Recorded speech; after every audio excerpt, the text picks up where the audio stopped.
आज का लेक्चर जो है हमारा वो परसों के लेक्चर की कंटिन्यूएशन है।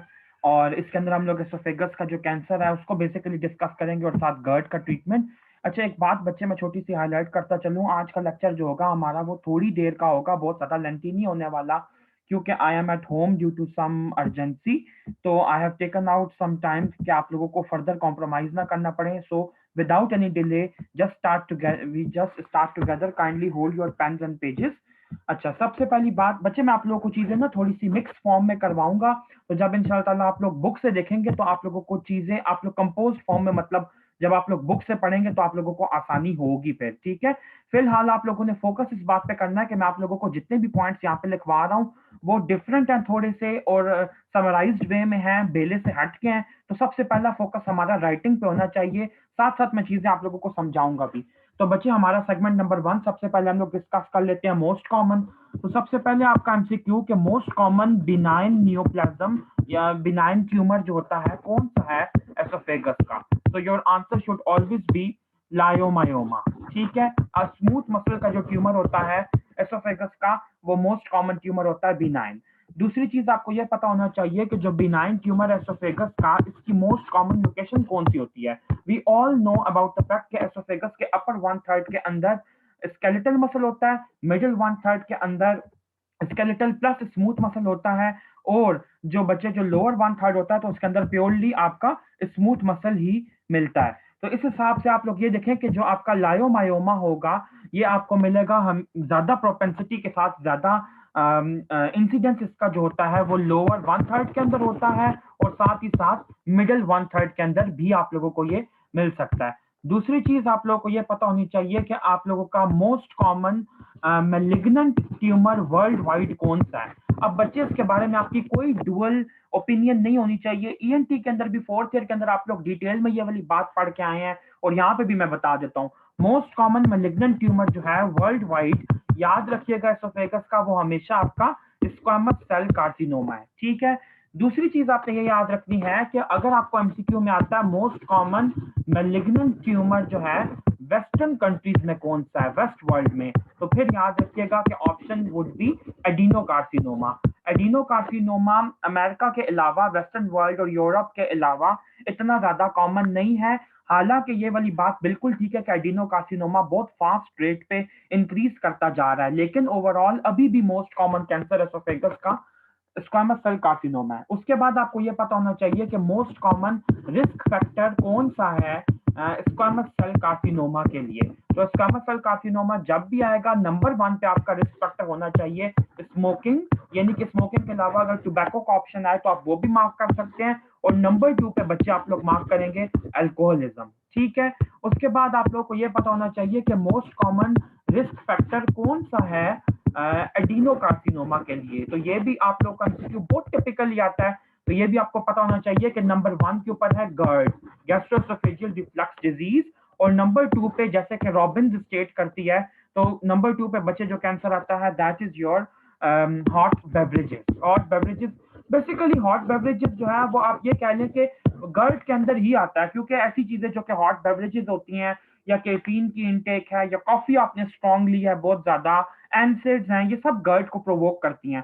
तो हॉट बेवरेजेस अगर आप नंबर सेकंड ऑप्शन खत्म भी करके इसके साथ ब्रैकेट में लिखते हैं दैट वुड बी फाइन, लेकिन आप लोगों को पता जरूर होना चाहिए कि एसोफेगस के लोअर वन थर्ड के अंदर जब एपिथेलियल चेंजेस आती हैं तो एडिनोकार्सिनोमा डेवलप करता है, जो कि ग्लैंड लाइक फीचर्स जिसके अंदर होते हैं। इसके अलावा बच्चे, एक और कॉमन बात आपको बताता चलूं कि आप लोगों ने रॉबिन्स के अंदर ये भी पढ़े हैं कि टॉप 10 ट्यूमर्स कौन से होते हैं। तो आपको पता होना चाहिए कि वर्ल्ड वाइड एसोफेजियल कार्सिनोमा जो होता है वो 6 नंबर पे आता है। It is the 6th most common cancer world wide among males as well as females, इसका इधर डिफरेंस नहीं है। इसके अलावा बच्चे, एक और आपको एमसीक्यू बताऊं कि मोस्ट कॉमन प्रेजेंटेशन क्या होती है एसोफेजियल कैंसर की, प्रेजेंटेशन कह लें या आप सिम्टम कह लें, तो ये याद रखिएगा कि this would be your dysphasia.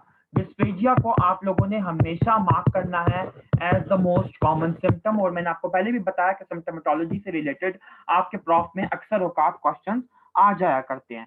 उसके बाद बच्चे आप लोगों को ये पता होना चाहिए कि दुनिया का ऐसा कौन सा मुल्क है जिसके अंदर एसोफेजियल कार्सिनोमा का हाईएस्ट इंसिडेंस रिपोर्ट किया गया है। तो आप लोग ये देखें कि वर्ल्ड वाइड स्टडीज जितनी भी हुई हैं उसके अंदर हाईएस्ट इंसिडेंस जो है वो नंबर 1 पे आपका आता है चाइना, एंड नंबर 2 के ऊपर आता है जापान।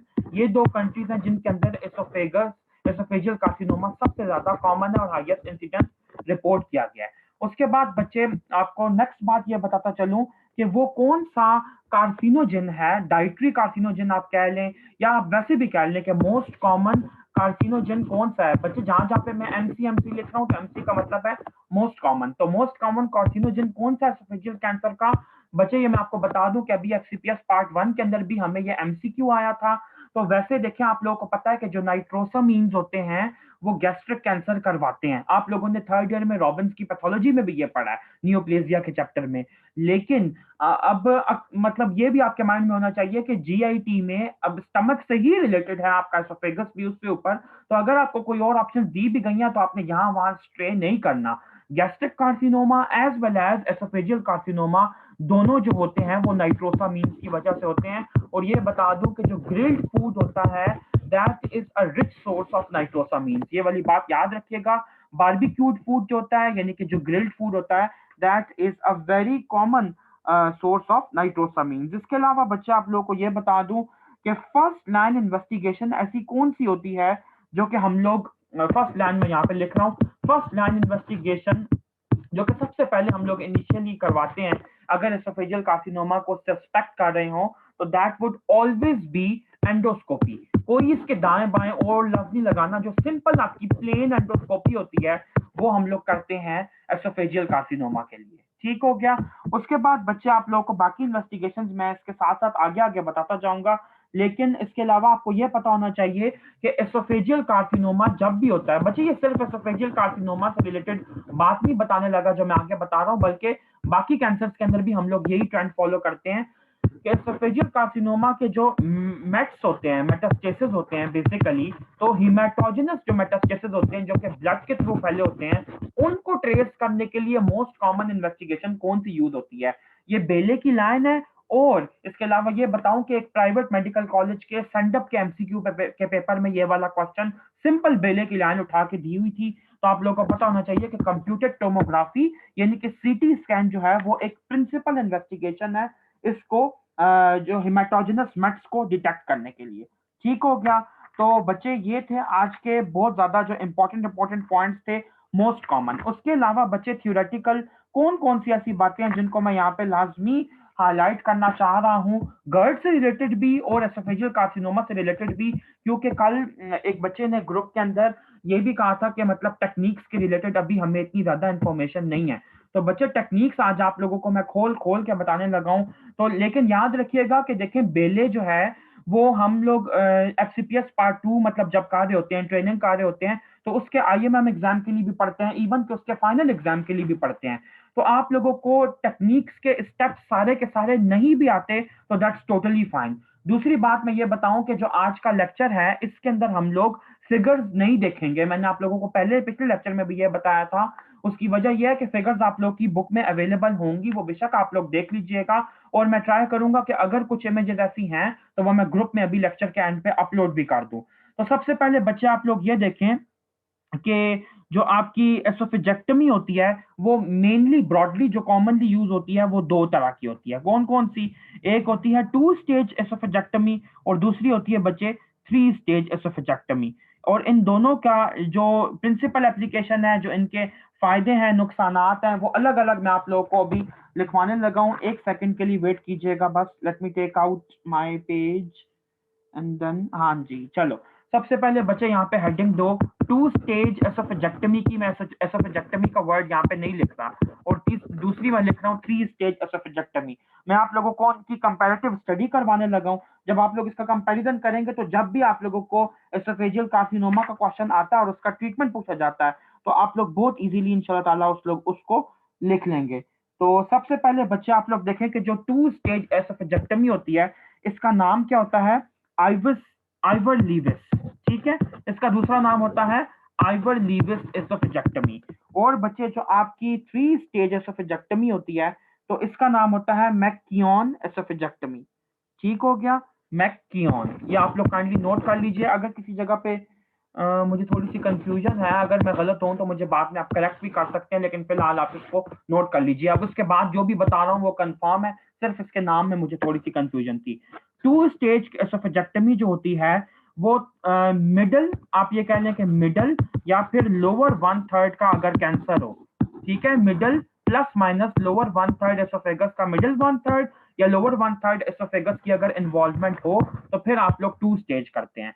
और जो थ्री स्टेज एसोफेजेक्टमी है या आप किसी भी किस्म के एसोफेजियल कैंसर के लिए कर सकते हैं, चाहे वो अपर वन थर्ड में हो, मिडिल वन थर्ड में हो, लोअर वन थर्ड में हो, या दोनों, या अपर हाफ में हो या लोअर हाफ में हो। ठीक है, तो all sides of oesophageal cancer, ये सबसे इंपॉर्टेंट इसका पॉइंट है कि आपको ये पता होना चाहिए कि इसकी इन्वेस्टिगेशन क्या बनेगी। बच्चे आपको प्रॉफ के अंदर भी क्लिनिकल एमसीक्यूज बिल्कुल इसी तरह ही आते हैं कि a person is suffering from या person presents in OPD with dysphagia. और याद रखिएगा कि dysphagia early sign and symptom नहीं होता एसोफेजियल कैंसर में। मेरी इस बात को ब्लैक कलर के पेन में बड़ा बड़ा लिख लीजिए कि dysphagia is a late presentation of oesophageal cancer. ये अर्ली प्रेजेंटेशन नहीं है। जब तक आप डिस्फेजिया डिटेक्ट करते हैं उस वक्त तक एसोफेजियल कार्सिनोमा कहां से कहां तक फैल चुका होता है। ये एक बहुत सारे कैंसर ही डेंजरस होते हैं, लेकिन ये इस मामले में बहुत ज्यादा खतरनाक है।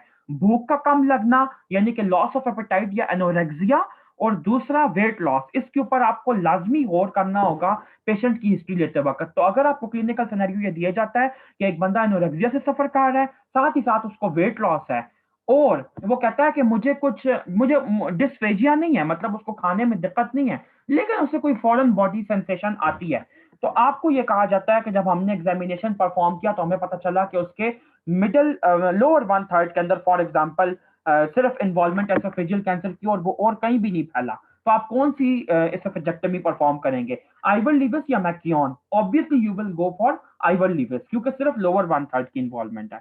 चलो जी, उसके बाद बच्चे आप लोग ये देखो, एक सेकंड, नेक्स्ट डिफरेंस भी आप लोगों को लिखवाऊं जी। नेक्स्ट डिफरेंस बच्चे इसके अंदर जो बनता है बहुत इंपॉर्टेंट, कि ये एक शॉर्ट प्रोसीजर है। ठीक है, शॉर्ट से मुराद ये कि इसके अंदर इतना कंपैरेटिवली शॉर्ट है, तो it's a short OT procedure, जबकि ये आपका लॉन्ग ओटी प्रोसीजर है, और इसी वजह से ये थोड़ा सा डिसएडवांटेज है थ्री स्टेज का। ठीक है, नेक्स्ट डिफरेंसेस बच्चे आप लोग लिखें, एक सेकंड में दोबारा इसकी हेडिंग यहाँ पे दे दूं, two stage and three stage, और साथ ही साथ इनका comparison. So let's see now what are the other differences जी। बच्चे आपको एक और बात ये पता होनी चाहिए कि इसके अंदर जब हम लोग देखें, आपको पहले ये समझा दूं कि होता क्या है। फॉर एग्जाम्पल आप लोग ये देखो बच्चों के, दिस इज एसोफेगस, ठीक है, यहाँ पे कैंसर है, यहाँ पे उसको कैंसर हुआ है, वो तकरीबन मिडल पार्ट बन रहा है। तो जब मैं इस कैंसर को रिमूव करूंगा, तो रिमूव करने के बाद मुझे इसको, इसके ये जो दो डिस्टल एंड्स होंगे, इनको भी तो आपस में जोड़ना होगा ना। तो इनको मैं कैसे जोड़ूंगा कि बच्चे ये वाला पार्ट है, रिमूव वाला पार्ट मैंने उधर किया, थोड़ा सा स्टमक को डिस्प्लेस करूंगा और इनको स्ट्रेच करके ऐसे आपस में जोड़ दूंगा। तो इसको हम कहते हैं एनास्टोमोसिस, यानी कि एसोफेजियल कैंसर के रिमूवल के बाद आपने उसका एनास्टोमोसिस भी करवाना है। तो आप ये देखें कि टू स्टेज का मसला सबसे बड़ा यही है कि इसके अंदर टेक्निकली डिफिकल्ट एनास्टोमोसिस होता है। ठीक है, टेक्निकली डिफिकल्ट बच्चे, ये कोई आम डिफरेंसेस मैं आपको लेमन टर्म में नहीं लिखवा रहा, तो टेक्निकली का वर्ड मैंने इसीलिए डाला है, तो इसको आप लोग जरूर मेंशन साथ कीजिएगा। और अगर आप लोग थ्री स्टेज के ऊपर आए तो इसके अंदर आप लोग सिर्फ ये बता दें, टेक्निकली डिफिकल्ट या आसान बताने की जरूरत नहीं है, सिर्फ इतना बता दें कि इसके अंदर हम लोग सर्वाइकल एनास्टोमोसिस करते हैं। ठीक है, अच्छा, यानी कि ऊपर वाले रीजन के अंदर फेरिंग्स के साथ। उसके बाद बच्चे नेक्स्ट अगर आप लोग देखें तो टू स्टेज के अंदर आपको यह पता होना चाहिए कि इसकी जो मोर्टेलिटी रेट है टू स्टेज वाले का, वो हायर है। ठीक है, किस कब हायर है, उसकी वजह क्या है? हायर मोर्टेलिटी, साथ आप लोग मेंशन करेंगे इफ लीकेज, अगर जो एनास्टोमोसिस है वो आपने प्रॉपर नहीं किया, आपने सूचरिंग प्रॉपर नहीं की, तो फिर मोर्टेलिटी का रेट टू स्टेज में ज्यादा होता है। और अगर थ्री स्टेज में लीकेज हो भी जाए तो भी मोर्टेलिटी का रेट जो होता है वो कम होता है। तो बच्चे ये बहुत इंपॉर्टेंट चार पांच डिफरेंसेस थे, जिसकी बेस पे अब मैं इस बात को कॉन्फिडेंटली कह सकता हूं कि कभी भी प्रॉफ में क्वेश्चन आए, एसोफेजियल कार्सिनोमा की मैनेजमेंट पूछी जाए, तो अगर तुम लोग ये वाले डिफरेंस की फॉर्म में बेशक ना लिखो, पॉइंट्स की फॉर्म में लिख के आ जाओ कि एक तो प्रेफर्ड टेक्निक ये है, दूसरी ये है, लेकिन अगर कंपैरिजन की फॉर्म में जैसे मैंने डिफरेंसेस लिखवाए हैं इस फॉर्म में लिख के आओ, फिर तो क्या ही मजे की बात है कि मैं तुम लोग को पूरे के पूरे नंबर मिलेंगे। तो बच्चे मैं ये वाली बात पे फोकस बार बार इस वजह से कर रहा हूँ कि ये चीजें यहाँ पे मेरे पास पढ़ने का पर्पज है ये कि तुम लोगों की प्रॉफ के अंदर जो परफॉर्मेंस है वो इंक्रीज हो। You should not be dull students जो कि गंदे गंदे आंसर लिख के आते हैं, और हम इस पे पहले गुफ्तगू कर भी चुके हैं। अच्छा, उसके बाद बच्चे अगर हम लोग अभी मैं आप लोग को सफेजुल कार्सिनोमा की बाकी भी डिटेल्स बताता हूँ, लेकिन जो बातें मैंने नोट्स वगैरह बनाए होते हैं वो पहले आप लोग लिख लें, क्योंकि मुझे डर होता है कि अगर हमारा लेक्चर का टाइम थोड़ा पड़ गया और वो चीज कवर ना हुई तो फिर मसला बनेगा। तो बच्चे सबसे पहले अब आप लोग ये देखो कि जो गर्ड का ट्रीटमेंट होता है, आप लोग को पता है कि गर्ड के ट्रीटमेंट में हम लोग डिफरेंट टाइप्स की फंडोप्लाइकेशन करते हैं, ठीक है। बच्चे वैसे प्लाइकेट का मतलब क्या होता है? Can anyone tell me here? Chat box में कोई बच्चा ऐसा है जो मुझे प्लाइकेट का कोई सिनोनिम बताएगा कि प्लाइकेट होता क्या है? एनीवन जिसको पता हो? आप लोग आई के अंदर बड़ी दफा ये पढ़ के आए हैं कि हमने पैल्पेब्री को प्लाइकेट किया है, लिविटर पैल्पेब्री सुपीरियरिस को प्लाइकेट किया है। कोई भी बच्चा मुझे बताए। चलो अच्छा, अब हम लोग देखते हैं बच्चे के गैस्ट्रोएसोफेजियल रिफ्लक्स डिजीज को करेक्ट करने के लिए डिफरेंट प्रोसीजर्स के नाम क्या क्या हैं। सबसे पहले तो बच्चे हमें नाम आने चाहिए ना। तो गर्ड के ट्रीटमेंट के लिए आप देखो कि कौन कौन से प्रोसीजर्स जो होते हैं दे आर एडवाइजेबल और वो किए जाते हैं। नंबर 1 पे आता है बच्चे एलिसन रिपेयर, ठीक है। लेकिन अच्छा, मैं फिर आप लोग को इसके आगे इंडिकेशंस भी बताता जाता हूँ। एलिसन रिपेयर, ठीक है बच्चों, मुझे आप लोग का रिस्पॉन्स रिसीव हो गया चैट बॉक्स में, थैंक यू। मैं ये चीज अपनी कंप्लीट करके आप लोग का रिस्पॉन्स पढ़ता हूँ। अब और बच्चे रिस्पॉन्स नहीं दीजिए काइंडली। अच्छा, दूसरा बच्चे जो टेक्निक है दैट इज निसन फंडोप्लाइकेशन, ठीक हो गया। तीसरी जो बच्चे टेक्निक है दैट इज हिल प्रोसीजर, और चौथी जो बच्चे टेक्निक है दैट इज बेस्ले मार्क 4 रिपेयर। बेस्ले मार्क 4 रिपेयर, वैसे ये 4 इस तरह नहीं, ये रोमन में लिखने वाला है रिपेयर। इसको आप लोग काइंडली चारों के नाम कम से कम नोट कर लीजिए। अब जिनके जो जो इंपॉर्टेंट फीचर्स होंगे वो बच्चे मैं आप लोगों को साथ साथ बताता जाता हूँ, ठीक है। अच्छा, और हाँ ठीक है, ये तो मैंने बता दिया। चलो ठीक है, अब बच्चे एक एक मैं आप लोगों को फीचर इसका बताता जाता हूँ। एक एक फीचर आप लोग, चलो पहले मैं चैट बॉक्स में आप लोग का आंसर पढ़ लूँ। लिखा है एक सेकेंड, हाँ जी, नासिया का रिप्लाई आया, आयशा का, सिद्रा का, हसन का, निम्रा का और शाइना का, ठीक है। Corrugate, two fold, very good बच्चों। सिद्रा ने लिखा two double its layer, Hasan ने टू फोल्ड, बिल्कुल ठीक। निम्रा आपने भी बिल्कुल, आप सब बच्चों ने बिल्कुल सही लिखा है। यहाँ पे छोटी सी एग्जांपल यहाँ पे देता चलूं, काइंडली बोर्ड की तरफ देखिएगा।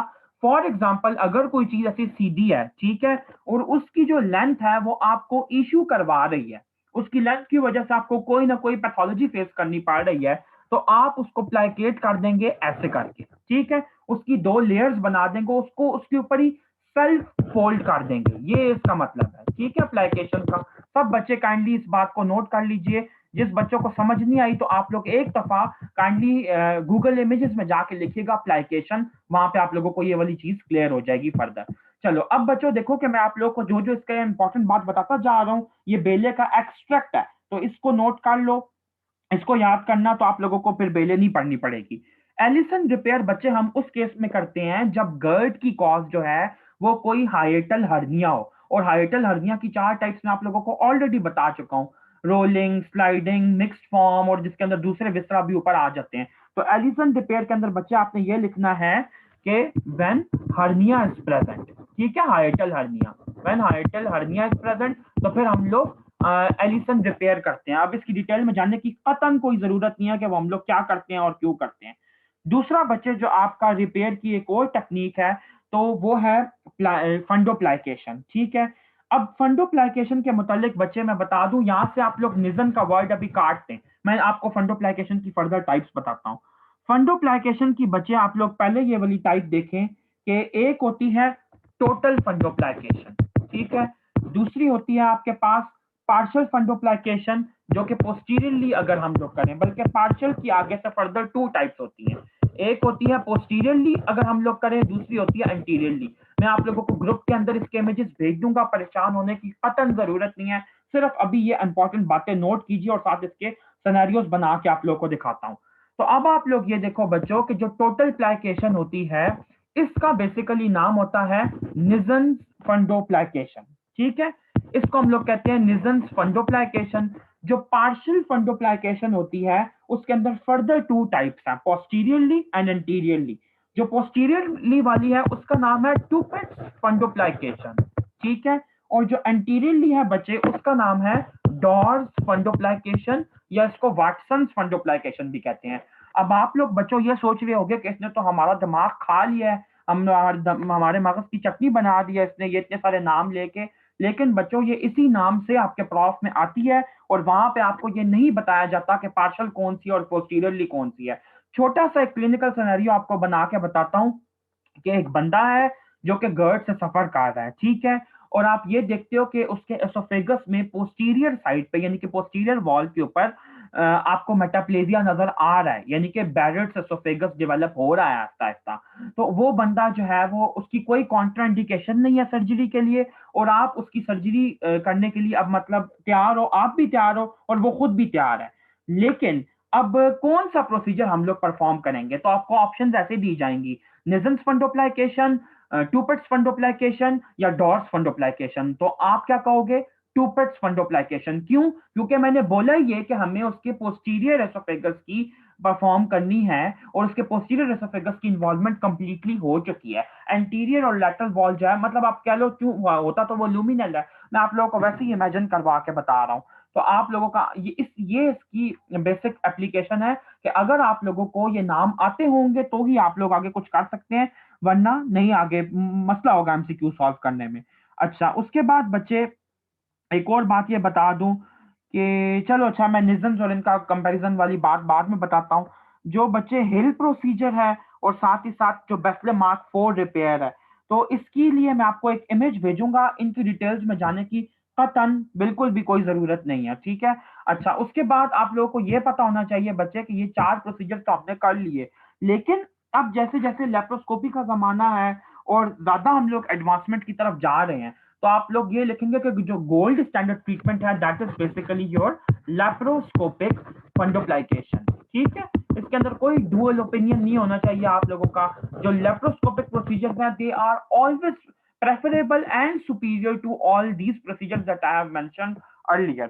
उसके बाद बच्चे अगर आप लोग आ जाएं तो कुछ हम लोगों ने पढ़ा कि एक एलिजिया के लिए हम लोग कौन से प्रोसीजर्स करते हैं। तो बच्चे दो तीन प्रोसीजर्स जो बहुत ज्यादा इंपॉर्टेंट है, मैं कुछ आप लोगों को उनकी डिस्क्रिप्शन भी बताता हूँ और वो मैं आप लोगों को समझा भी देता हूँ। तो दो जो बहुत इंपॉर्टेंट प्रोसीजर्स किए जाते हैं एक्लेजिया के ट्रीटमेंट के लिए, एक है बच्चे हेलर्स मायोटोमी। ठीक है, हेलर्स मायोटोमी, और दूसरा प्रोसीजर है पोएम प्रोसीजर। अब आप लोग सोचेंगे कि पता नहीं पोएम प्रोसीजर क्या होता है। पोएम से बनता क्या है? सबसे पहले तो ये कि ये आपके प्रॉफ में एज एन एब्रीविएशन भी आ सकता है। दूसरी चीज कि आपको ये वैसे भी पता होना चाहिए, और इसकी बेस पे मैं आप लोगों को अभी दो एमसीक्यू भी इनके लिखवाने लगा हूं। इसका नाम है बच्चे पर ओरल, पी से फिर ओ से पर ओरल एंडोस्कोपिक मायोटोमी।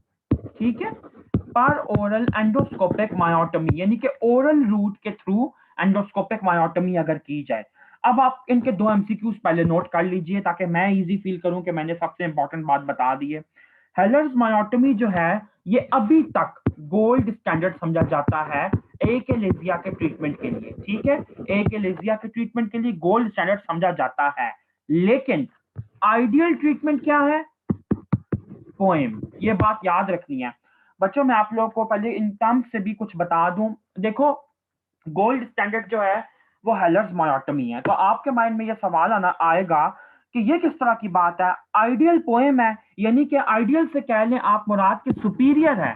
जो पोएम प्रोसीजर है वो हेलर्स पे सुपीरियर है। POEM is superior to Heller's myotomy. तो फिर गोल्ड स्टैंडर्ड हेलर्स क्यों है?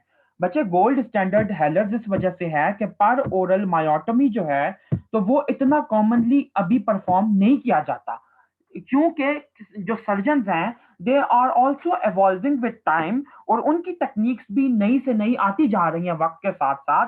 तो अभी तक हेलर्स मायोटोमी ही इससे पहले तो और भी मतलब ऐसे ट्रीटमेंट थे जो कि ज्यादा हार्मफुल थे पेशेंट के लिए, या आप ये कह लें कि कंपैरेटिवली लेस बेनिफिशियल थे, हार्मफुल नहीं, लेस बेनिफिशियल थे। तो फिर उन्होंने उन प्रोसीजर्स में से हेलर्स मायोटोमी को चूज किया। तो अभी वर्ल्ड वाइड क्लिनिकल प्रैक्टिस में एकेलेजिया जो है वो उसका गोल्ड स्टैंडर्ड ट्रीटमेंट हेलर्स मायोटोमी है। लेकिन जो जो वक्त आगे जाएगा तो पर ओरल एंडोस्कोपिक मायोटोमी जो कि लिमिटेड कंट्रीज में, लिमिटेड हॉस्पिटल्स में परफॉर्म किया गया है, तो उसको उसका जो प्रोग्नोसिस है पेशेंट से रिलेटेड वो ज्यादा बेहतर पाया गया है। ठीक हो गया। तो ये चीज आपने याद रखनी है कि आइडियल या सुपीरियर पोएम है, लेकिन गोल्ड स्टैंडर्ड जो है वो हेलर्स मायोटोमी है। इस तरह के बहुत एमसीक्यू आते हैं और बच्चे जो होते हैं वो डिक्शनरी खोल के पहले लफ्जों के मतलब देख रहे होते हैं कि गोल्ड स्टैंडर्ड क्या होता है और आइडियल क्या होता है। इसलिए मैंने कहा कि मैं आप लोगों को ये वाली बात पहले ही बता दूं। चलो जी, अब मैं आप लोगों को बताने लगा हूं कि हेलर्स मायोटोमी के और पोएम के प्रोज एंड कॉन्स क्या है। इस वाली हेडिंग को मैं प्रोज एंड कॉन्स की फॉर्म में करवाऊंगा। ठीक है। अब ये देखो कि प्रोज एंड कॉन्स क्या, आप लोगों का पूरा नोट इधर ही प्रिपेयर हो जाएगा। Comparative study is the best study, ये वाली बात बस हमेशा याद रखना। तो पहला प्रोसीजर जो यहाँ पे मैं करवाऊंगा वो होगा हेलर्स मायोटोमी, और दूसरा यहाँ पे होगा बच्चे पोएम। अच्छा, अब उसके बाद देखो कि प्रोज क्या है हेलर्स के। हेलर्स के ये हैं कि it's one of procedure. One of procedure से मुराद ये कि ये एक ही तरह का प्रोसीजर है, एक ही गो में किया जा सकता है बहुत इजीली। दूसरा बच्चे इसका ये है कि इसके लॉन्ग टर्म रिजल्ट्स बहुत अच्छे हैं, गुड लॉन्ग टर्म रिजल्ट्स। अच्छा जी, पोएम प्रोसीजर का क्या है, ये भी यही है, इसका भी प्रोज यही है कि हाँ, कि ये वन ऑफ प्रोसीजर है। ठीक है। हाँ, लेकिन इसका एक मसला है, इसका जो लॉन्ग टर्म रिजल्ट है ना वो इतना अच्छा नहीं है। तो आपने क्या लिखना है, शॉर्ट टर्म रिजल्ट्स। लेकिन वो जो शॉर्ट टर्म रिजल्ट्स होते हैं वो अच्छे होते हैं। और एक और बहुत बहुत बहुत बहुत अच्छा जो इसका फायदा है पोएम प्रोसीजर का, वो ये है कि ये स्किन इंसिजन इसके अंदर नहीं देने पड़ते। तो यहाँ पे बड़ा बड़ा करके लिख लो, नो स्किन इंसिजन, नो। इसके अंदर हम क्यों बचे, अभी तो मैंने बताया कि ये पार ओरल है, मुंह के जरिए अंदर जाना है, तो फिर कांटे मारने की क्या जरूरत है जिस्म पे। इसलिए ये पार ओरल है तो इसके अंदर स्किन इंसिजन देने की जरूरत बिल्कुल भी नहीं होती, और हेलर्स मायोटोमी में तो देना पड़ता है। अब आ जाते हैं हम कॉन्स के ऊपर। तो कॉन्स देखो अब क्या है, हेलर्स मायोटोमी का कॉन ये है कि इसके लिए जीए रिक्वायर्ड होता है। तो ये किस तरह का कौन है, गंदा सा कौन लिखा हुआ है, चलो खैर है, गुजारा कर लो इसी पे, कोई तो हमें लंगड़ा लूला जवाब बनाना है ना। तो जनरल एनेस्थीसिया दोनों के लिए देना पड़ता है, तो ये कौन है।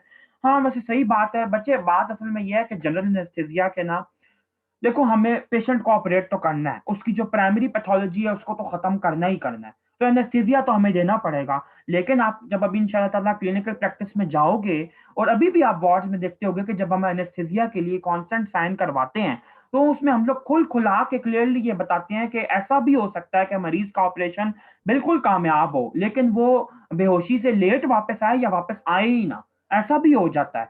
तो इसीलिए जीए हमें देना पड़ता है इनएविटेबली, अनअवॉइडेबली। लेकिन ये याद रखना कि मतलब ये जो है थोड़ा सा हार्मफुल होता ही है। ठीक है। और एक और बच्चे मसला ये है पोइम प्रोसीजर के साथ कि इसके साथ गर्ड एसोसिएटेड है जरा ज्यादा। लेकिन ये जो मैंने आपको दूसरा डिसएडवांटेज लिखवाया मोर गर्ड वाला, ये भी प्रूवन नहीं है, ये सस्पेक्टेड है। तो इसके साथ आप लोग छोटा सा स्टेरिक डाल लो। ठीक हो गया। यानी कि बेसिक समरी हमें ये मिली कि हेलर्स मायोटोमी का लॉन्ग टर्म रिजल्ट बहुत अच्छा है, लेकिन पोएम प्रोसीजर का शॉर्ट टर्म रिजल्ट है। लेकिन हेलर मायोटोमी का नुकसान ये है कि उसके अंदर आपको स्किन इंसिजन देना पड़ता है, जबकि आपको पोएम प्रोसीजर के अंदर स्किन इंसिजन नहीं देना पड़ता। उसके बाद बच्चे अगर आप लोग फर्दर आगे आओ तो मैं आप लोगों को थोड़ी सी परसेंटेजेस करवाना चाहता हूं, लेकिन आप लोगों को वो परसेंटेजेस याद नहीं करनी, बेसिकली मेरे साथ उनके डिफरेंसेस को हाईलाइट करना है, जो कि मैं डिस्क्रिप्शन की फॉर्म में आप लोगों को लिखवाऊंगा। तो हम लोग अभी करने वाले हैं दो तरह की इंपॉर्टेंट फंडोप्लाइकेशन के डिफरेंसेस। एक है बच्चे हमारे पास निजल्स फंडोप्लाइकेशन जो कि है टोटल फंडोप्लाइकेशन, और दूसरी बच्चे हमारे पास है टूपेट्स फंडोप्लाइकेशन जो कि है पोस्टीरियर पार्शियल फंडोप्लाइकेशन। तो अब आप लोग ये देखो कि यहाँ पे मैं लिखने वाला हूँ सबसे पहले पोस्ट ऑफ कॉम्प्लिकेशंस का रेट किस में ज्यादा है, ये आप लोग नोट करते जाओ। नेजल फंडोप्लाइकेशन में पोस्ट ऑप कॉम्प्लिकेशन का रेट है तकरीबन 4 to 22% और टूपेट्स के अंदर है 3 to 8%। इसका क्या मतलब है? ये अब मैं आप लोगों को अंग्रेजी के अंदर ये वाली चीज बता देता हूँ कि पोस्ट ऑप कॉम्प्लिकेशन टूपेट्स में कम है, तो ये अच्छा प्रोसीजर हुआ इस हिसाब से। चलो आगे चलो, नेक्स्ट बात क्या है? दूसरा है रिकरेंस रेट, कि इन दोनों में से देखो आपने नेजल फंडोप्लाइकेशन और टूपेट्स किस लिए की? गर्ड को खत्म करने के लिए। अगर एक बंदे को ये ऑपरेशन करवाने के बाद भी ये गर्ड हो रहा है तो फिर तो वो रिकरेंस हो गई उसकी, फिर तो मामला खराब है। तो ये देखो कि नेजल फंडोप्लाइकेशन में रिकरेंस रेट जो है वो 3 to 46% है और टूपेट्स के अंदर 1 to 25% है। तो इसके अंदर फिर टूपेट्स बाजी ले गई कि टूपेट के अंदर रिकरेंस रेट जो है वो कम है, तो it is more of a good thing. उसके बाद अब आप देखो कि तीसरा जो चीज है वो है हाँ, रिपीटेड सर्जिकल इंटरवेंशन। क्या ऐसा भी होता है कि एक ऑपरेशन करने के बाद दोबारा हमें उसको पेशेंट को खोलना पड़े और ऑपरेट करना पड़े? तो अब आप ये देखो कि नेजल फंडोप्लाइकेशन के अंदर 2 to 14% पेशेंट्स में री ऑपरेट करना पड़ता है, लेकिन टूपेट्स के अंदर लेस देन 2% को ऑपरेट करना पड़ता है दोबारा। तो इस तीसरी चीज में भी टूपेट्स फिर बाजी ले गई, यानी कि टूपेट्स का पोस्ट ऑफ कॉम्प्लिकेशन कम है, टूपेट्स की रिकरेंस कम है और टूपेट्स की रिपीटेड सर्जिकल इंटरवेंशन कम है। बच्चों ये थे मेरे पर्सनल नोट्स जो कि मैंने आप लोगों के साथ शेयर करने थे। आई होप कि आप लोगों को कुछ ना कुछ फायदा इन लोगों का जरूर होगा। अब बच्चे मैं एक बात बता दूं कि मैं आप लोगों को कुछ भी नहीं लिखवा रहा, जो इंपॉर्टेंट बातें मैं बता रहा हूँ आखिरी 5 मिनट है, तो इसलिए अपने आप को जरा स्पीड अप करो। किसी की कोई चीज रह जाती है तो वो दूसरे बच्चे से देख ले। तो अभी मैं आप लोगों को जो इंपॉर्टेंट बातें हैं एसोफेजियल कार्सिनोमा की, सब इंपॉर्टेंट हम लोग कर चुके हैं। अब मैं सिर्फ तुम लोगों को बुक का गो थ्रू करवाना चाहता हूँ कि बेले के अंदर क्या क्या दिया हुआ है, ठीक है? तो सबसे पहली बात तो बच्चे यही दिया कि कार्सिनोमा एसोफेगस जो है वो 6 मोस्ट कॉमन है। Squamous cell carcinoma world wide most common है। एडिनो कार्सिनोमा जो है वो वेस्ट वर्ल्ड में ज्यादा कॉमन है। स्क्वामस स्मोकिंग की वजह से, एडिनो कार्सिनोमा आपका गर्ड की वजह से और ड्रिंक्स की वजह से। डिस्फेजिया जो होता है वो मोस्ट कॉमन प्रेजेंटिंग कंप्लेंट है। उसके बाद वर्ल्ड वाइड इंसिडेंट्स पे आए तो चाइना और जापान नंबर 2 पे। उसके बाद बच्चे आप लोगों को ये पता होना चाहिए कि जो क्लासिकल प्रेजेंटिंग सिम्टम्स होते हैं वो क्या है, ये मैं आप लोगों को लिखवा देता हूँ। क्लासिकल प्रेजेंटिंग सिम्टम्स का ट्रायड एसोफेजियल कार्सिनोमा का नंबर 1 के ऊपर आता है बच्चे डिस्फेजिया, नंबर 2 के ऊपर आता है रीगर्जिटेशन और नंबर 3 के ऊपर आप लोगों के पास आता है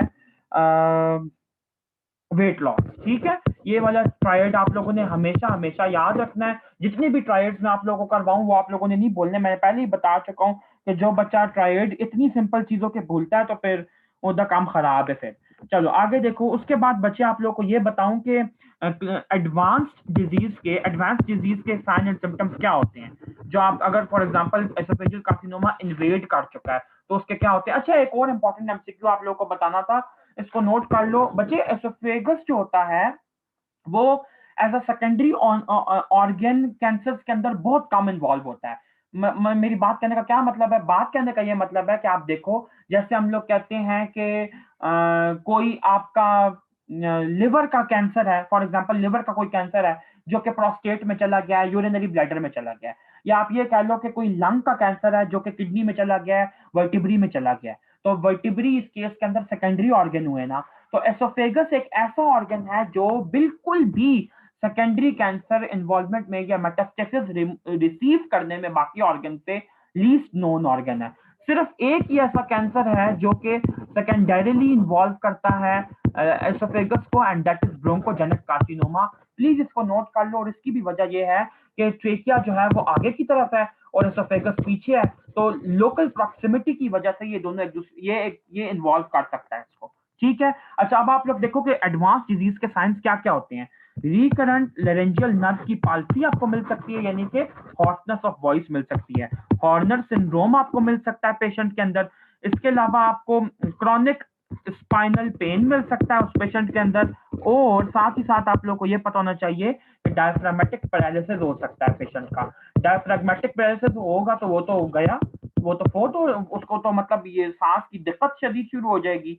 तो अब आप लोग ये देखो बच्चे कि डायफ्रैग्मेटिक पैरालिसिस क्यों हो रहा है, क्योंकि आपकी मीडियस्टिनम के अंदर गुजर रही है फ्रेनिक नर्व। तो फ्रेनिक नर्व जो है it has local proximity with your oesophagus. तो एसोफेजियल कैंसर के अंदर वो आपको इन्वॉल्व होगी, तो डायफ्रामेटिक पैरालिसिस हो सकता है। अब बच्चे अगर हम लोग इन्वेस्टिगेशन के ऊपर आए, तो मैंने पहले ही बताया कि फर्स्ट लाइन इन्वेस्टिगेशन आपकी एंडोस्कोपी है। दूसरी चीज बच्चे जो आपको यहाँ पे बतानी है कि ब्लड टेस्ट जो होते हैं उनको इधर मेहरबानी करके लिखने की जरूरत कोई भी नहीं है। ब्लड टेस्ट जो है वो बेले ने लिखा है कि बहुत ही लिमिटेड वैल्यू का है एसोफेजियल कार्सिनोमा के अंदर, तो ब्लड टेस्ट कराने की जरूरत नहीं है। अगर किसी बंदे को ऑर्गन की इन्वॉल्वमेंट है तो फिर आप लोग ब्लड टेस्ट करवाएं, लेकिन वो आपको पता तभी चलेगा ना जब आप ब्लड टेस्ट करवाएंगे। तो जो मुख्तसर करता हूं बात कि ब्लड टेस्ट का आप जब इन्वेस्टिगेशन लिखें तो वो आप आखिरी पे लिखें या बहुत बाद में लिखें, पहले तो आप इंपॉर्टेंट लिखें ना। उसके बाद बच्चे हैं ट्रांसक्यूटेनियस अल्ट्रासाउंड। तो ट्रांसक्यूटेनियस अल्ट्रासाउंड के मतलब आप लोगों को एक बात बताता हूं जो कि स्किन के थ्रू करवाया जाता है कि ट्रांसक्यूटेनियस अल्ट्रासाउंड की सबसे ज्यादा सिग्निफिकेंस इस बात में है कि ये लिवर के स्प्रेड को डिटेक्ट करने के लिए सबसे इंपॉर्टेंट है। लिवर के अंदर अगर आपने मैट्स देखने हैं तो ये चीज नोट कर लीजिए बच्चों। मैं सोच रहा हूँ कि आप लोगों को का एक और वो लेक्चर ले ही लूं, मतलब दो तीन बातें और रहती हैं, तो मैं आप लोगों को न्यू लिंक भेजता हूँ, जल्दी से वापस आइएगा जल्दी।